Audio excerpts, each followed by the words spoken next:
Bonjour,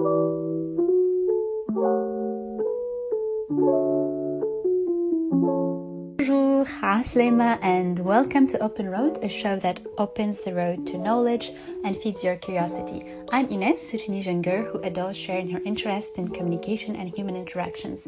Our topic today will be about social media and development. What are the differences between communication for development and corporate comm? Why do development organizations should care about social media, and what potential do these platforms have to enhance development outcomes? So as we all know, social media is increasing as well as engagement. However, to date there is very limited attention to the link between social media and development. So without further introduction, the aim of this episode is to discuss the extent to which social media can contribute to development. I'm very happy to introduce you to our guests. We have our first speaker, Ahmed Bouzid. Hi, Ahmed. Hi, Ines. I'm pleased to be here. I'm Ahmed Bouzid. I'm a communication specialist working as a strategic planner at Magenta Consulting in Tunis office. Second guest is Safwan Azouzi. Hello, Safwan.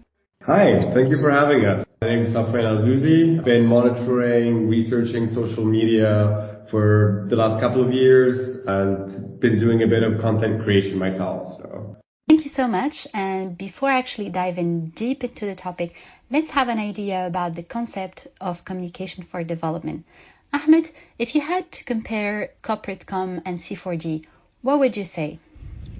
Well, the first thing that popped up in my head when we talk about corporate communication and communication for development is the main difference. When we are making corporate communication, basically we make research, we try to figure out what the consumer wants, while in communication for development, we have a participatory approach that changes everything. Basically, the target audience are part of the communication from the very first step, and that's what makes the main difference between communication for development and corporate communication. There is, of course, a lot of other differences, but that's for me the most important one. Thank you so much, Ahmed. So from what I understood, the difference between both types of communication is one relies on target audience and C4D relies on participants. What I mean by participants is they participate in the communication strategy from the beginning. They are the one who are involved in the change. And that actually makes sense because when you think about it, they are the one who knows most about their issues.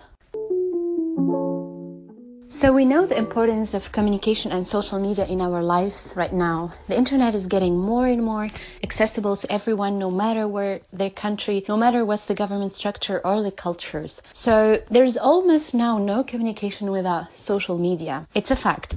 Safwan, as an expert in social media for the past few years, actually Safwan, he's the manager of one of the most famous Facebook pages in Tunisia called Expad La Marsa. How would you define social media in 3 words? Just 3 words. Right. So in no particular order, first 3 words that would come to mind are connections, knowledge, and influence. So in a sense, social media helps connect all of us to the rest of our world and the communities that surround us. It is also an incredible source of knowledge where you can, through these connections, you can learn about things happening all over the world with no physical or time limitations. And the last part, which has been which has been on the rise recently and have plagued almost all aspects of our lives nowadays, it's influencing. Social media has actually an incredible potential to influence our lives. Those are the people around us. Great point, Safwan. Obviously, social media is about community, knowledge, and influence. I would add a point there, openness, because it's open actually to feedback and change, improvement and development. So these are very important points to consider when you think about social media. So now if we combine the communication for development and social media, I would like to ask both of you, why do you think development organizations should care about social media, and what potential do these platforms have to enhance development outcomes? So we explained the whole point of communication for development is to be very close to target audience, is to install from the very beginning a participatory approach, and social media are very important tools to engage with your audience in a way that you engage on social media. There is a proximity, there is a closeness that you can't have using classic media channels.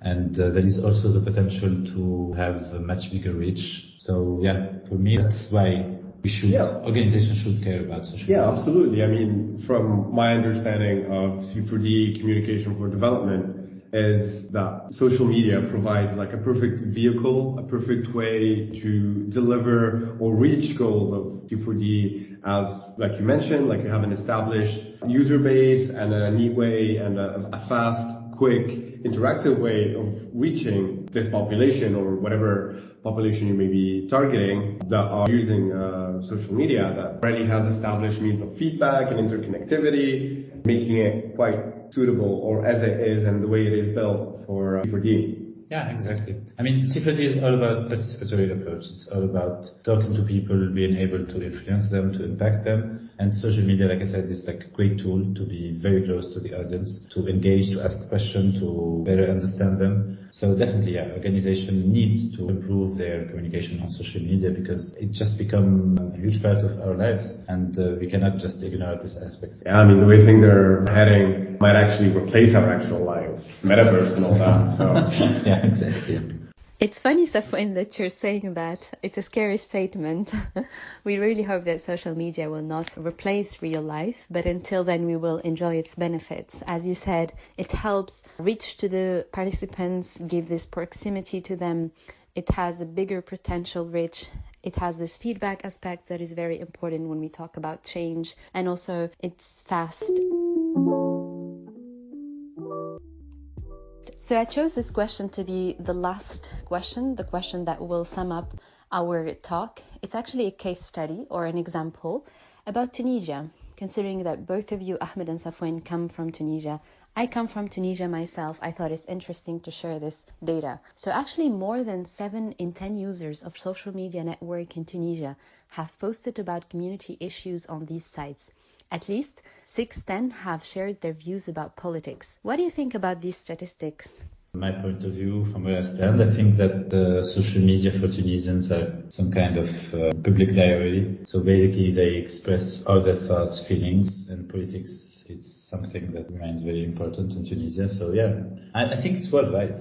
Wherever you go, there is a lot of critics, there is a lot of hate, there is a lot of activity on social media. One of the negative aspects of social media is that people think that they have some kind of impunity, they are not responsible of their acts, talks, or comments, and they have like this freedom to do and say, comment whatever they want, and sometimes it can turn out to be very bad, very negative, very aggressive. Right, I mean, in an effort to avoid the classic boomer cliche of, oh no, technology is a double-edged sword and all that, I guess it is true. I mean, if anything, like I think I expected the statistics to be higher. I mean, everybody's talking about politics, at least online nowadays. The same conversations that used to happen among the youth in cafes have started taking place online. I did some monitoring of political reactions on social media, primarily Facebook, for Tunisians, of course. I get your point, like, about the whole impunity aspect or maybe anonymity, because it's always the fake accounts that have the most, as you say, problematic or the most vocal opinions on these platforms.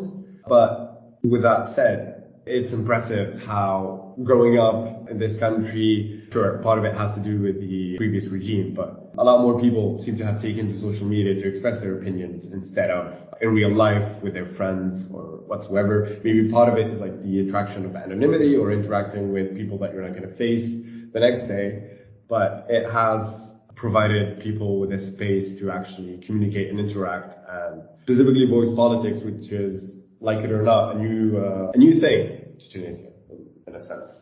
Thank you so much, Safwan and Ahmed, for emphasizing the importance of social media in Tunisia, and especially for Tunisian youth. It doesn't matter how they use it in a negative or a positive way, but we have witnessed, especially in the last 10 years, a huge shift in Tunisia because of social media. Just as a reminder, the Arab Spring actually started with a guy setting himself on fire to bring attention to the corruption of the local police. I hope now you understood why I kept this question to the end, because just that video went so viral so fast that after a few days, a revolution have started. And after that revolution, a lot of other Arab countries have started the revolution and followed the revolution. So that's how much social media can create a change not only in the community, but in a whole country and a whole region. So I thought that was a good way to end our podcast today. Thank you so much for listening to Open Roads with our guests, Ahmed Bouzid and Safwan Azouzi. We really hope you enjoyed our discussion about the importance of social media in international development.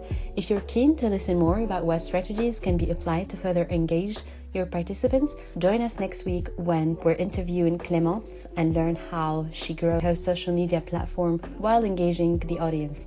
Don't forget to sign to our podcast to receive the latest updates about the upcoming episodes.